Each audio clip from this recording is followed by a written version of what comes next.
परम पवित्र भगवा ध्वज आत्मीय स्वयंसेवक बंधु, श्रेष्ठ वरिष्ठ जन, आज श्री गुरु पूजन के उत्सव पर हम सब एकत्र आए हैं।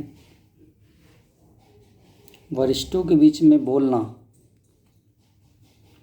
एक बड़ा ही दुष्कर और कठिन कार्य है, फिर भी प्रयत्न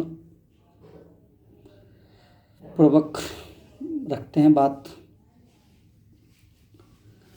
गुरु भारत के अति प्राचीन काल से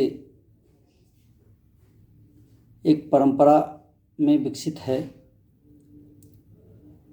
व्यक्ति का जीवन हो, कुल हो, समाज हो, सभी में गुरु का एक आवश्यक महत्व है।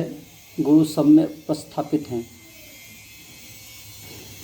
इतना ही नहीं, भारत के जितने भी धर्म ग्रंथ, भारत के जितने भी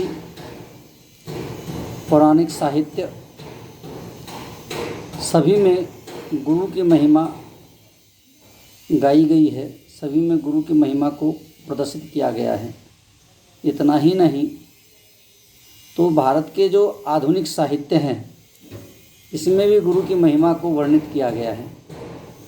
इसमें भी गुरु की महिमा को प्रदर्शित किया गया है। कहीं गद्य के रूप में, कहीं पद्य के रूप में गुरु को गाया गया है।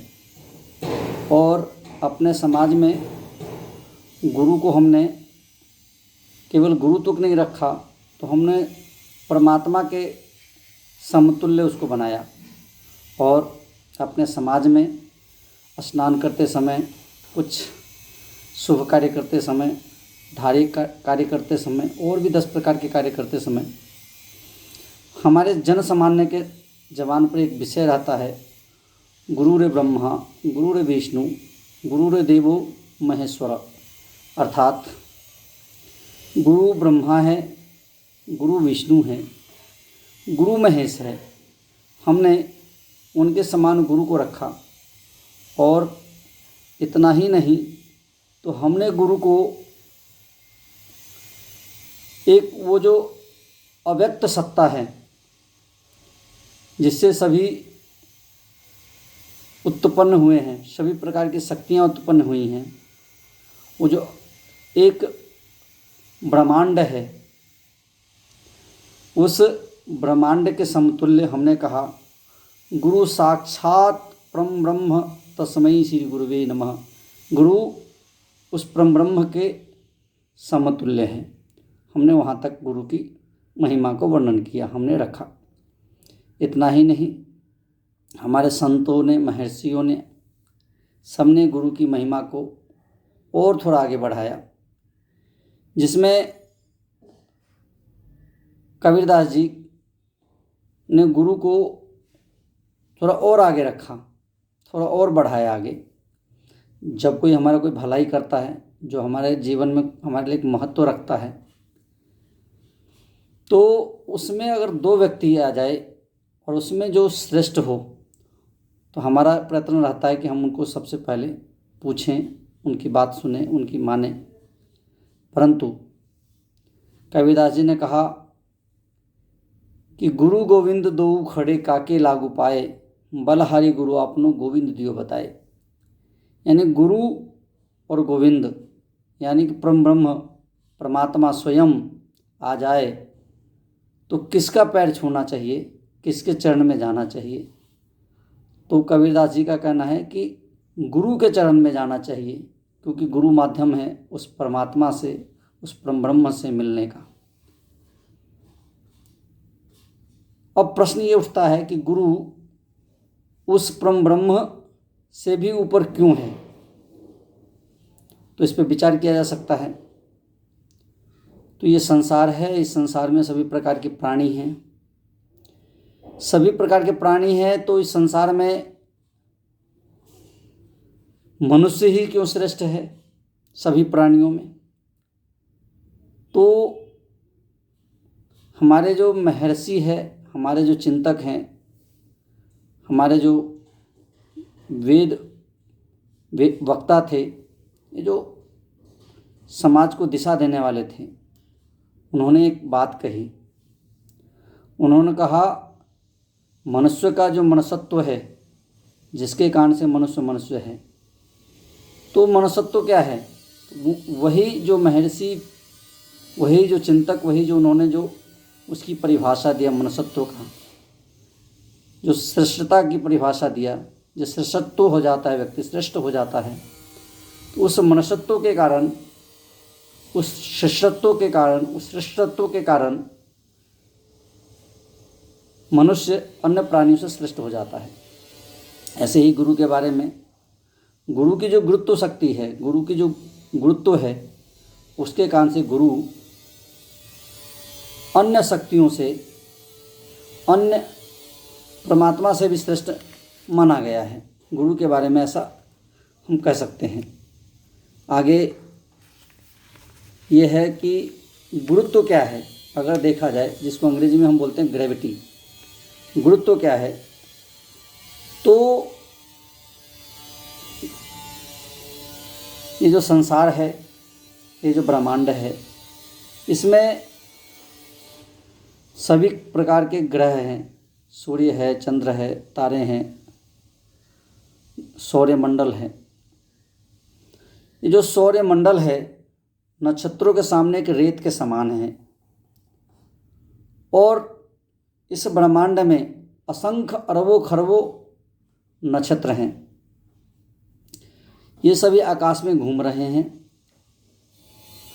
हर नक्षत्र, हर ग्रह में उसकी अंतर्निहित शक्ति कार्य करती है। तो इस ब्रह्मांड में जो ये गुरुत्व शक्ति है, जिसके कारण से ये जो ग्रह है, नक्षत्र हैं, तारे हैं, सब अपनी धुरी पर अपनी अंतर्निहित शक्ति से कार्यरत हैं, घूम रहे हैं। अगर ये गुरुत्व शक्ति ना रहे तो एक दूसरे से टकरा जाएंगे। तो सबकी अपनी अपनी शक्तियां हैं। पृथ्वी के बारे में किसी वैज्ञानिक ने कहा, ये जो गुरुत्व शक्ति है, जिसके कारण से ये पृथ्वी कार्य करती है हमारी, यदि ये गुरुत्व शक्ति समाप्त हो जाए तो जो पृथ्वी ठोस दिखाई देता है हमको, जिस पे जीवन है, तो ये ठोसपन समाप्त हो जाएगा। क्यों? गुरुत्व शक्ति समाप्त होते ही जो एक कण दूसरे कण से जुड़ा हुआ है, एक अणु जो दूसरे अणु से जुड़ा हुआ है, अणु परमाणु से जुड़ा हुआ है, वो धीरे धीरे विलग होते चले जाएंगे, अलग होते चले जाएंगे, और धीरे धीरे ये विलुप्त की ओर बढ़ता चला जाएगा, और इस प्रकार से पृथ्वी समाप्त हो जाएगी। यही चीज़ ब्रह्मांड के बारे में भी है। यदि गुरुत्व शक्ति समाप्त हो जाती है तो नक्षत्र हैं, तारे हैं, ये सारे आपस में टकराएंगे। आपस में टकराने के कारण विध्वंस हो जाएंगे, समाप्त हो जाएंगे। इसीलिए गुरुत्व शक्ति, इसीलिए इस गुरुत्व के कारण गुरु परमात्मा से भी श्रेष्ठ है। परंतु इसमें एक बात और आती है, क्या किसी राष्ट्र की भी कोई गुरुत्व शक्ति होती है? तो हर राष्ट्र की अपनी कोई ना कोई गुरुत्व शक्ति होती है। यदि हर राष्ट्र की अपनी गुरुत्व शक्ति नहीं होगी तो वो राष्ट्र का अपना कोई परिचय नहीं होगा, राष्ट्र का अपना कोई अस्तित्व नहीं होगा। पंडित दीनदयाल उपाध्याय कहा करते थे, इकबाल का एक उदाहरण दिया करते थे, यूनान, मिस्र, रोम सब मिट गए जहाँ से। इसका क्या मतलब है? यूनान नहीं रहा क्या इस पृथ्वी पर? मिस्र नहीं रहा क्या इस पृथ्वी पर? रोम नहीं रहा क्या इस पृथ्वी पर? रहा। वो भूमि आज भी इस दुनिया में है, और उससे चले हुए संतान आज भी हैं। परंतु अगर हम उस पे जो रहने वाले लोग हैं, उसकी अगर हम पीढ़ी दर पीढ़ी जब पीछे जाते हैं, 100 साल, 200 साल, 500 साल, 700 साल, तो उन्होंने जिस प्रकार का जीवन मूल्य खड़े किए, जिस प्रकार की परंपराएं, जिस प्रकार के आदर्श खड़े किए, और जिन आदर्शों के लिए वो जाने जाते थे दुनिया के अंदर, जिन मूल्यों के कारण वो दुनिया में जाने जाते थे, वो मूल्य, वो परंपराएं वाही आक्रमण के कारण आज धीरे धीरे विलुप्त हो गई, जिसके कारण से वो राष्ट्र का अपना एक परिचय था। कहने का तात्पर्य यह है, कोई भी समाज किसी भूखंड पे रहता है तो धीरे धीरे वो अपने कुछ जीवन मूल्य विकसित करता है, कुछ परंपराएं विकसित करता है, कुछ मान्यताएं स्थापित करता है, और उन्हीं जीवन मूल्यों पर, उन्हीं आदर्शों पर, उन्हीं मान्यताओं पर वो विकसित करता है अपने आप को, और विकसित करता हुआ चला जाता है। और वो जो विकसित करता है, वो जो जीवन मूल्य बनता है, जो उसकी संस्कृति के रूप में विकसित होता है, वो संस्कृति जो है उस राष्ट्र का गुरुत्व शक्ति होता है, जो सबको जोड़ के रखता है, सबको बांधे रखता है, उसकी अपनी एक पहचान बना के रखता है। तो मिस्र, रोम, यूनान कभी दुनिया में उसकी संस्कृति की एक पहचान थी, उसकी सभ्यता की पहचान थी। वो सभ्यता संस्कृति खो गई, उनकी समाप्त हो गई। पूर्वजों के द्वारा जो जीवन मूल्य खड़े किए गए थे, पूर्वजों के द्वारा जो मान्यताएं खड़ी की गई थी, पूर्वजों के द्वारा जो आदर्श खड़े किए थे, जिसके ऊपर समाज को विकसित किया गया था, वो समाप्त हो गए। उसके समाप्त होने से वाही आक्रमणों का और वाही प्रभाव उस पर पड़ता चला गया, और आज वो दुनिया में कहीं भी उसका नाम नहीं है। भारत के बारे में कुछ ऐसा है क्या? तो भारत के बारे में कहते हैं कि भारत में बहुत सारे आक्रमण हुए। मंगोलियाई आए, हूण आए, शक आए, सब आए भारत के अंदर। परंतु भारत की जो संस्कृति थी, भारत की जो गुरुत्व शक्ति थी, उसने सबको अपने अंदर समाहित कर लिया। आज हमको पता नहीं चलता कौन हूण है, कौन शक है, कौन कुषाण है, कौन क्या है, हमको पता नहीं चलता। और भारत के इतिहास में जब जाएंगे तो क्रूर से क्रूरतम अत्याचार हुए भारतीय संस्कृति के ऊपर, कुठाराघात हुआ। बल्कि मुझे गुरु गोविंद सिंह जी के परिवार का बलिदान याद आ रहा है। उसके बच्चों को दीवारों में चिनवा दिया गया, इतना अत्याचार, और उन बच्चों का दाह संस्कार के लिए भूमि तक नहीं दिया गया। समाज हमारा चुप था। परंतु उस समय हमारे सेठ ने सामने आकर के और सोने के सिक्के में 4 गज जमीन लिया। 728 सिक्के थे उस जमाने के। 400 करोड़ रुपए में 4 गज जमीन लेकर करके उसका संस्कार किया गया। कहने का तात्पर्य यह है, इतना घोर से घोरतम कष्ट में भी, अत्याचार में भी भारत खड़ा रहा। भारत संघर्षों में आगे बढ़ता रहा, उसका शक्ति केंद्र डिगा नहीं। इसीलिए कहते हैं, कुछ बात है कि हस्ती हमारी मिटती नहीं। यानी कि भारत की संस्कृति अपराजय है और मृत्युंजय राष्ट्र जिसको कहते हैं, भारत के बारे में ऐसा कहा जाता है। स्वामी विवेकानंद के बारे में ये कहा जाता है कि जिस प्रकार का उनका व्यक्तित्व था, जिस प्रकार की भाषा का लालित्य था, जिस प्रकार की उनकी भाषाओं में प्रभाव था, तो एक फ्रांसीसी विद्वान रामारोला स्वामी विवेकानंद के मृत्यु के 31-32 वर्ष पश्चात जब उन्होंने स्वामी जी को पढ़ा, स्वामी जी के विचारों को पढ़ा, तो उनके पूरे शरीर में एक स्पंदन खड़ा हुआ। एक विद्युत सा धमनियों में प्रवाहित हुआ। तो उन्होंने कहा कि अगर स्वामी जी के कागज़ पे लिखे हुए विचार हमको स्पंदित कर रहा है, हमारे अंदर एक विद्युत हमारे नसों में दौड़ा रहा है, तो जब उन्होंने स्वयं कोई बात रखी होगी तो उस समय की कितना प्रभावशाली रहा होगा, कितना बड़ा स्पंदन रहा होगा। और उस स्वामी विवेकानंद ने कहा, किसी ने उनसे पूछा कि दुनिया में बहुत सारी संस्कृतियाँ हुई, बहुत सारी सभ्यताओं का उदय हुआ, सारी सभ्यताएं, सारी संस्कृतियाँ उस प्रकार की आज धूल धूसरित हो गई। स्वामी जी का कहना था, स्वामी जी ने जवाब दिया बहुत ही, स्वामी जी ने कहा जो ग्रीक है उसकी जो सेना है, सेना के जो पद संचालनों से पृथ्वी कंपायमान था, उसकी चारों तरफ जय जयकार थी। परंतु क्या हुआ,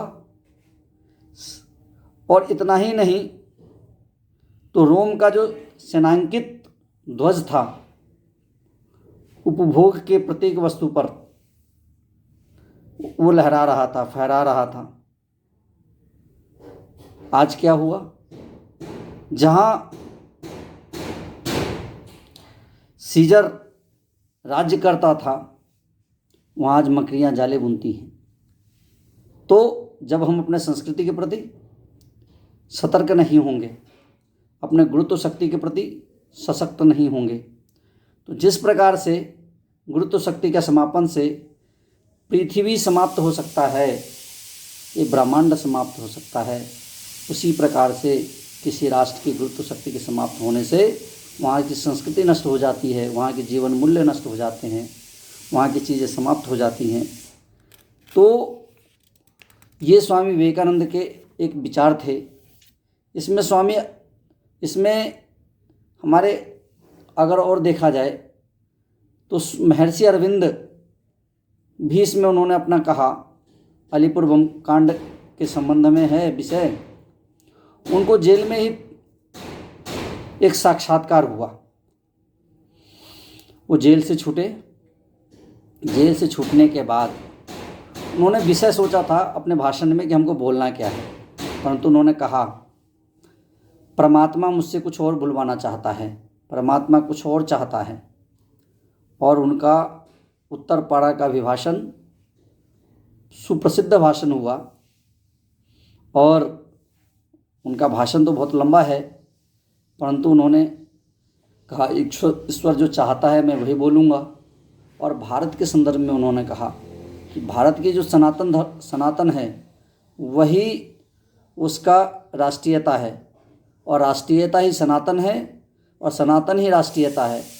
जिस दिन सनातन समाप्त होगा उस दिन हमारी राष्ट्रीयता समाप्त हो जाएगी। तो ये उनका एक बहुत बड़ा संदेश था कि हर राष्ट्र का, हर देश का अपनी एक संस्कृति है, अपना एक जीवन मूल्य है जो उन्होंने स्थापित किए हैं। तो वो गुरुत्व है, उसके समाप्त होने से वो चीज़ें समाप्त हो जाती हैं। संघ के बारे में कहते हैं कि ये जो गुरुत्व जो हमारी हिंदुत्व जो हमारा गुरुत्व है, संघ ने इस विषय को आगे बढ़ाया। संघ जानता है, समझता है कि जहाँ जहाँ हिंदुत्व कम हुआ, देश कुठाराघात के कारण से बट गया, हमसे छूट गया, चला गया। उन्होंने धीरे धीरे हिंदुत्व को समाज में प्रस्थापित करना प्रारंभ किया संघ ने। और क्योंकि संघ जानता है जिस प्रकार से पृथ्वी की गुरुत्व शक्ति समाप्त होने से उसकी अणुपरमाणु अलग हो करके सब कुछ समाप्त हो जाएगा, उसी प्रकार से अगर हिंदुत्व की रक्षा न की गई और समाज में उसको स्थापित न किया गया तो हमारा गुरुत्व शक्ति समाप्त हो जाएगा। और जिस राष्ट्र को हम मृत्युंजय राष्ट्र कहते हैं, अपराजिता राष्ट्र कहते हैं, एक दिन वो भी समाप्त हो जाएगा। तो इसलिए संघ ने इसको बहुत ही गंभीरता से लिया, इस विषय को आगे चले। विषय ये आता है कि हमारी पहचान। तो संघ की स्थापना 1925 में हुई। पहली बार गुरुदक्षिणा की व्यवस्था की गई। सबके मन में था, डॉक्टर साहब जो उसके संस्थापक हैं डॉक्टर हेडगेवार, वो गुरु के रूप में होंगे, हम सब उनका पूजन करेंगे और जो हमारा यथासंभव सामर्थ्य होगा हम उसमें करेंगे।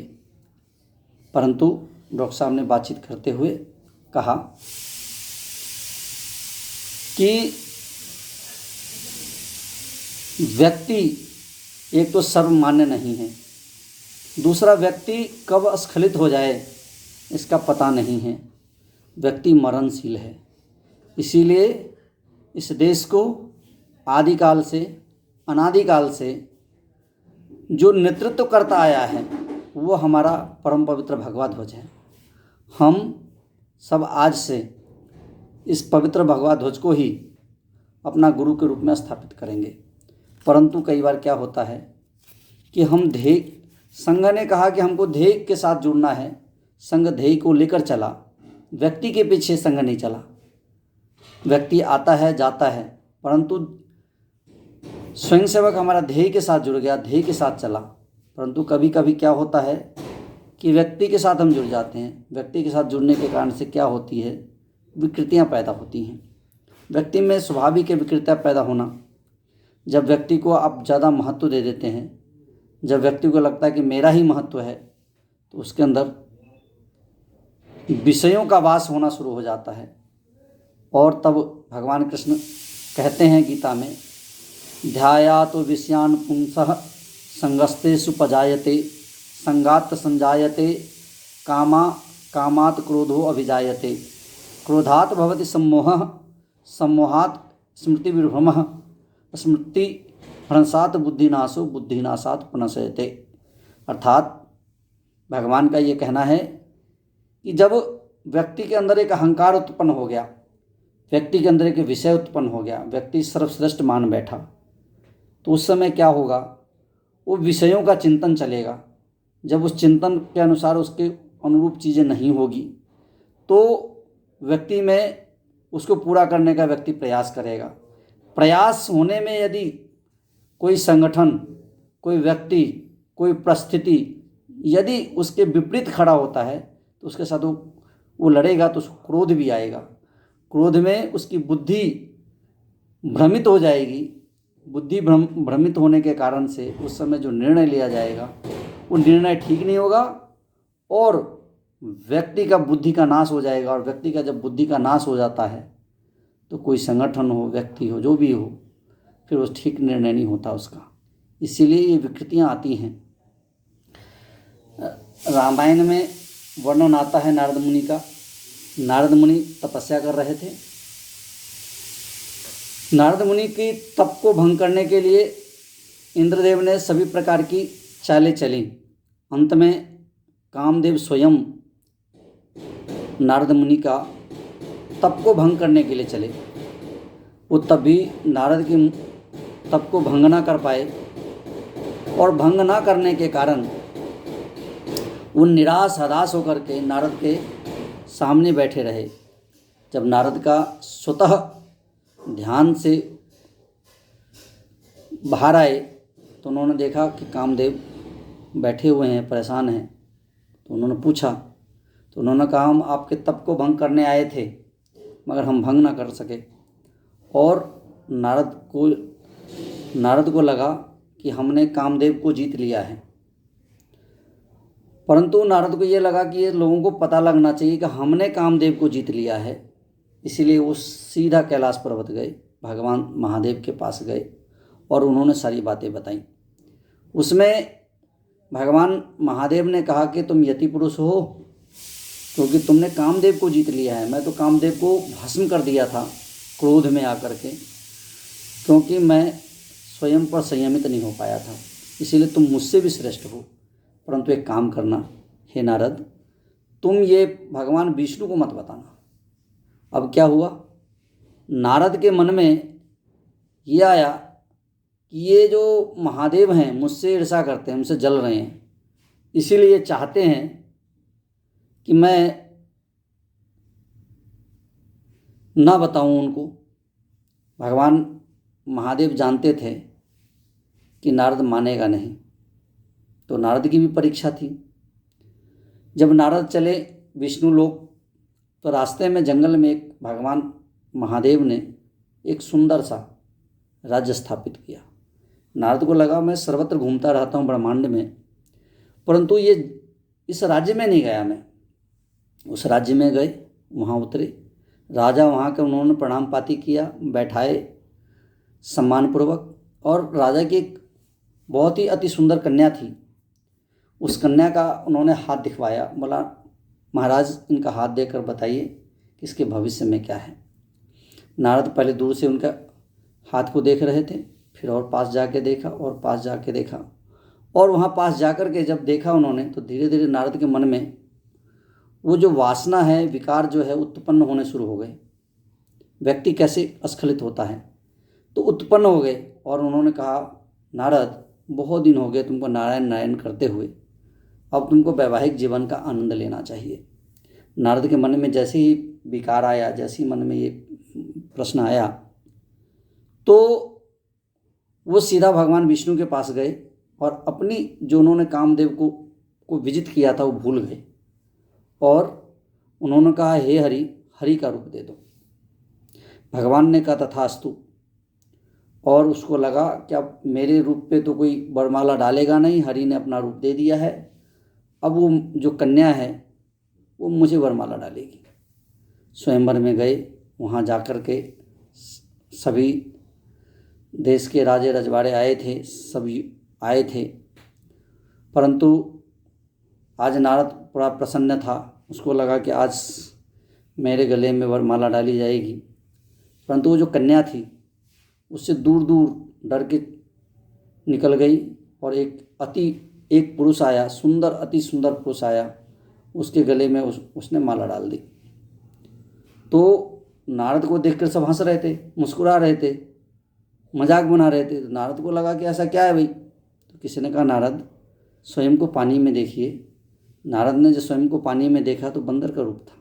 कहने का अर्थात कि हरि का अर्थ एक होता है बंदर, तो बंदर का रूप धारण हो गया।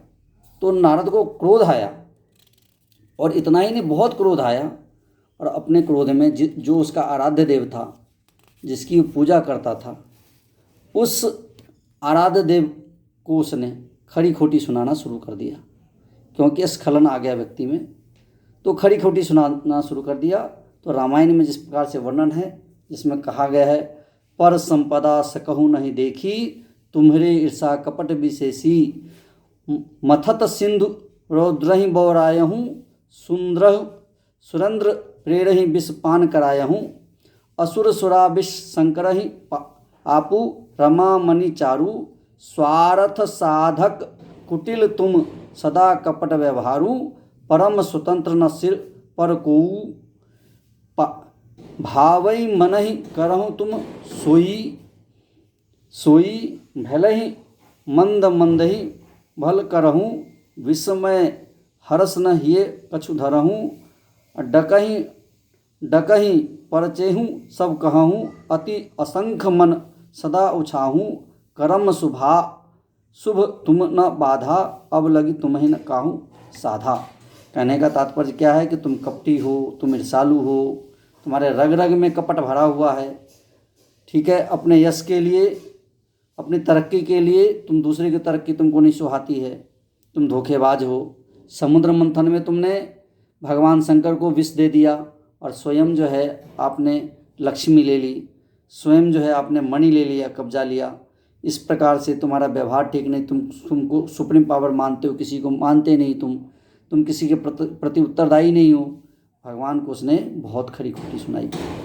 कहने का मतलब क्या है कि व्यक्ति में कब गिरावट आ जाए, कब स्खलनता आ जाए, पता नहीं। इसीलिए हमको किससे जुड़ के रहना है, तो हमको ध्येय के साथ जाना है। व्यक्ति कब गिरेगा, कब क्या होगा, पता नहीं। इसीलिए हमको ध्येय के साथ जाना ही चाहिए, ध्येय के साथ ही काम करना चाहिए, तभी हम कुछ कर पाएंगे, जीवन में आगे बढ़ पाएंगे। व्यक्तिनिष्ठ नहीं तो हमको ध्येयनिष्ठ बनना है, तत्वनिष्ठ बनना है। क्योंकि व्यक्ति कब गिरेगा, कब स्खलन आएगा उसके अंदर, कब क्या होगा पता नहीं। 1925 से बहुत सारे संगठन चले, कम्युनिस्ट पार्टी भी थी, बहुत प्रकार के संगठनें थे। आज उन संगठनों की क्या स्थिति है? व्यक्तिवादी होने के कारण से वो संगठन उतनी प्रगति नहीं कर पाए जिस गति से संघ ने प्रगति किया। 1940 में डॉक्टर साहब चले गए हम सबको छोड़ करके, परंतु उनके जाने के बाद भी आज संघ निर्बाध गति से और निरंतर अपने ध्येय के प्रति गतिमान है और चल रहा है। और भारत के अंदर वो धीरे धीरे संघ के कारण एक बदलाव आ रहा है। संघ के कारण हमारा जो संस्कृति है वो और अच्छी तरह से प्रस्थापित हो रहा है। क्यों? क्योंकि संघ ने शुरू से ही एक चीज़ तय किया है कि हमको व्यक्तिवादी नहीं, हमको ध्येयवादी बनना है, हमको तत्ववादी बनना है। व्यक्ति तो आना जाना है, व्यक्ति में कब स्खलनता आ जाए पता नहीं। इसीलिए व्यक्ति के साथ नहीं, हम किसके साथ हैं? तो हम तत्व के साथ हैं। तत्व हमारा मूल है। अब विषय आता है कि किसी देश को, समाज को या संगठन को चलाने के लिए हमारा समर्पण चाहिए। बिना समर्पण का हमारा ये देश नहीं चल सकता। इसीलिए उसको चलाने के लिए एक चीज़ कही गई है। क्या कही गई है? कि अपने इस संगठन को चलाने के लिए हम सब कुछ न कुछ समर्पण करते हैं। समर्पण का मतलब दान नहीं है, समर्पण का कोई एहसान भी नहीं है। क्यों? ये देश हमारा है, ये संस्कृति हमारी है, ये जो जीवन मूल्य है हमारा है, इसको हमको बचाना है, किसी व्यक्ति विशेष का नहीं है, ये हमारा है। तो इसको बचाने के लिए, इसको करने के लिए हमको धन की आवश्यकता भी रहती है और समय की आवश्यकता रहती है। यानी कि तन मन धन सब, बुद्धि का भी समर्पण की आवश्यकता होती है। उस सब की आवश्यकता है हमको। इन सारी आवश्यकताओं में कई बार क्या होता है कि व्यक्ति को लगता है कि हमने कुछ दिया तो हमारा नाम होना चाहिए, और नाम के पीछे क्या क्या रहता है व्यक्ति का? तो पंखा दान किया तो पंखा पे कहता है, पंखे के पंखुड़ी पे हमारा नाम लिख दो जी। तो नाम के पीछे व्यक्ति भाग रहा है। परंतु कुछ अगर समर्पण किया जाता है तो कहते दाएं हाथ से अगर समर्पण किया जाए तो बाएं हाथ को पता नहीं होना चाहिए। रहीम कवि के बारे में कहा जाता है, रहीम कवि जब किसी को कुछ दान देते थे, जब किसी को कुछ देते थे तो अपनी नज़रें नीची करके देते थे। तो लोगों को क्या होता था? लोगों को लगता था कि रहीम नज़र नीचे करके क्यों देते हैं? तो रहीम से किसी ने पूछा कि आप अगर किसी को दान देते हैं, किसी को कुछ देते हैं, तो आपने नज़रें नीची क्यों किया है? तो रहीम का बहुत अच्छा दोहा है। रहीम दास जी कहते हैं, देने वाला कोई और है देत रहत दिन रैन, देने वाला कोई और है देत रहत दिन रैन, लोग भरम हम पर कर ताते नीचे ने।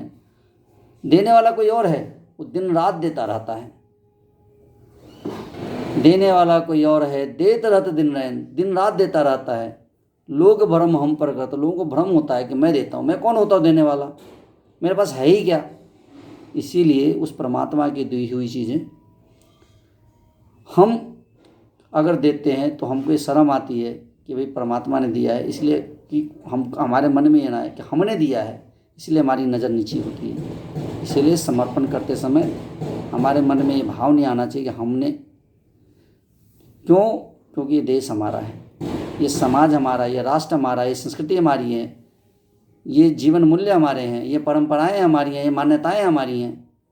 इन सबको बचाए रखने के लिए, और केवल हिंदुत्व इतना ही नहीं है साहब, तो हिंदुत्व कितना है? तो हम कहते सर्वे भवन्तु सुखिनः, सर्वे सन्तु निरामया, सर्वे भद्राणि पश्यन्ति माँ कश्चित् भाग् भवेत्।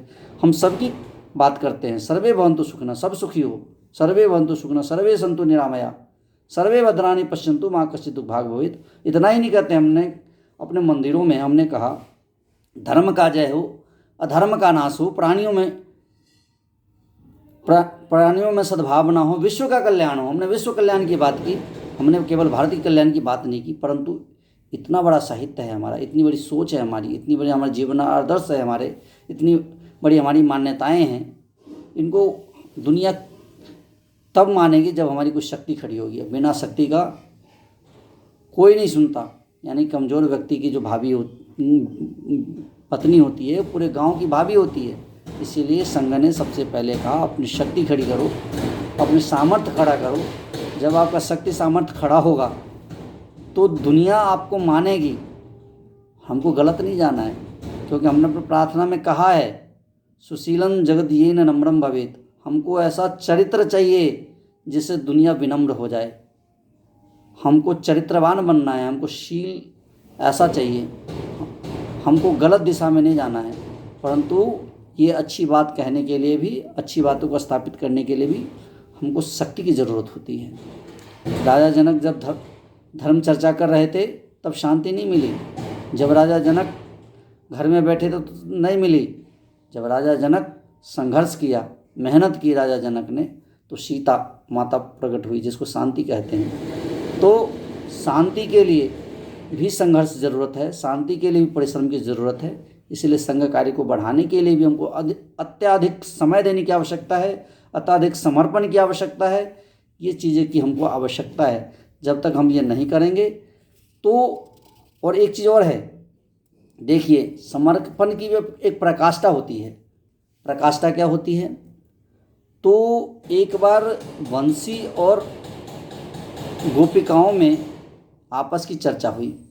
गोपी कहने लगे भगवान कृष्ण को हम इतना प्रेम करते हैं, कान्हा को, कान्हा हमें नहीं मिलते, हमसे दूर दूर रहते हैं। तो और एक तुम हो, कितना भाग्यशाली हो, तो तुमको अपने अधरों पर रखते हैं, तुमको बजाते हैं और तुमको हमेशा अपने साथ रखते हैं। तो इस पर जो वंशी ने जवाब दिया, जो समर्पण कैसा, तो वंशी ने जवाब दिया प्रथम तजो सुंदर बांस झाड़ी रे।